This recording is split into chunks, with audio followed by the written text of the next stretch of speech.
Ini bukan Quran, bukan buku doa-doa, bukan kitab kuning yang biasa dibaca di pesantren. Percaya atau tidak, buku ini dibaca oleh Galileo Galilei, Johannes Kepler, René Descartes, sampai Leonardo da Vinci. Judul aslinya dalam bahasa Arab adalah Al-Manazil, tapi kemudian diterjemahkan ke bahasa Latin menjadi Book of Optics. Ini adalah buku sains paling berpengaruh dalam sejarah sains di Eropa, bahkan seluruh dunia dalam bidang optik. Tanpa buku ini, mungkin sekarang tidak ada yang namanya kamera. Menariknya, buku ini usianya lebih dari 1000 tahun, tapi sampai sekarang masih relevan. Amazing is that we, all around the world, we talk about Newton as being the father of optics, and yet here we are, 1,000 years ago. Siapa penulis buku ini? Orang Barat menyebutnya Al-Hazen, sebutan Latin untuk Al-Haytham. Ya, beliau adalah Ibnu Al-Haytham, seorang ilmuwan muslim di abad ke-11, di mana ketika itu Islam sedang dalam masa keemasannya. Orang Barat menyebutnya the Islamic Golden Age.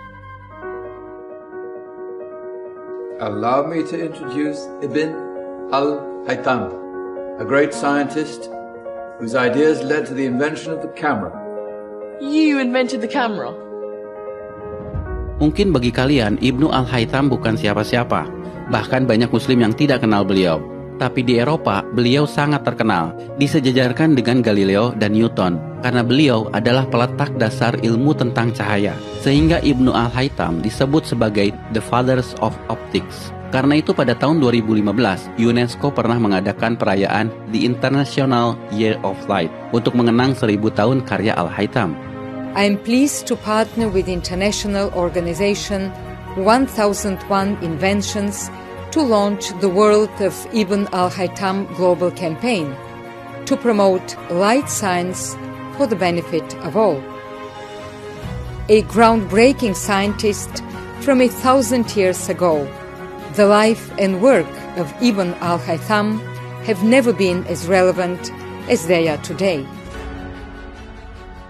Salah satu temuan Ibnu Al-Haytham yang paling merevolusi pandangan sains dunia ketika itu adalah bagaimana beliau menjelaskan cara mata kita bekerja. Sebelum adanya beliau, para ilmuwan Yunani seperti Plato dan Euclid percaya bahwa mata mengeluarkan semacam sinar ke arah objek untuk bisa melihat. Hal itu kemudian dibantah oleh Ibnu Al-Haytham. Justru matalah yang menangkap patulan cahaya sehingga kita bisa melihat. Bahkan beliaulah yang memetakan bagian-bagian mata yang berfungsi mengatur masuknya cahaya, seperti iris, pupil, kornea, dan retina.